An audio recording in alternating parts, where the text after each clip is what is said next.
देवेंद्रजी, मतदान पार पडलेलं आहे. जनतेचा कौल काय राहील, काय अपेक्षा आहे, काय अंदाज आलाय? असं आहे की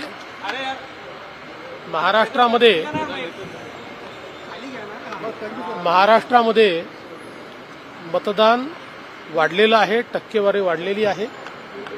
आजपर्यंतचा अनुभव आहे की जेव्हा जेव्हा टक्केवारी वाढते त्याच भाजप आणि मित्र पक्षाला त्याचा फायदा होतो.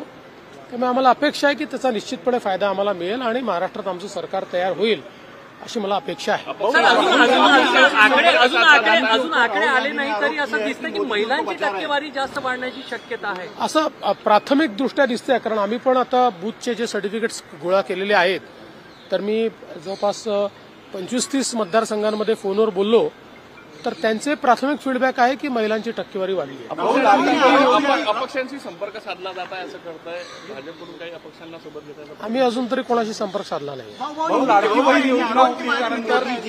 अदानी को बचा रहे हैं, राहुल गांधी ने आरोप किया. राहुल गांधी रोज बोलते हैं, उसमें कौन सी बड़ी बात? हिंदी में बताइए, एग्जिट पोल जो आया. देखिए, एग्जिट पोल पर प्रवक्ता बोलते हैं, नेता बोलते नहीं है.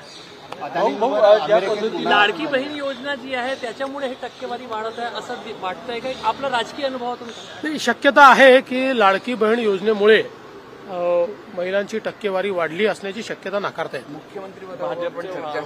कुठली चर्चा नाही.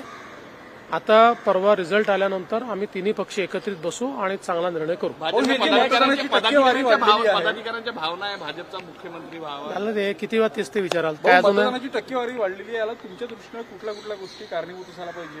मला असं वाटतं की साधारण मतदानाची टक्केवारी ज्या प्रकारे वाढलेली आहे, हा एक थोडासा प्रो इन्कम्बन्सी फॅक्टर मला दिसतो की लोकांना सरकारच्या बद्दल थोडी आपुलकी वाटणं हा त्याचा अर्थ असतो.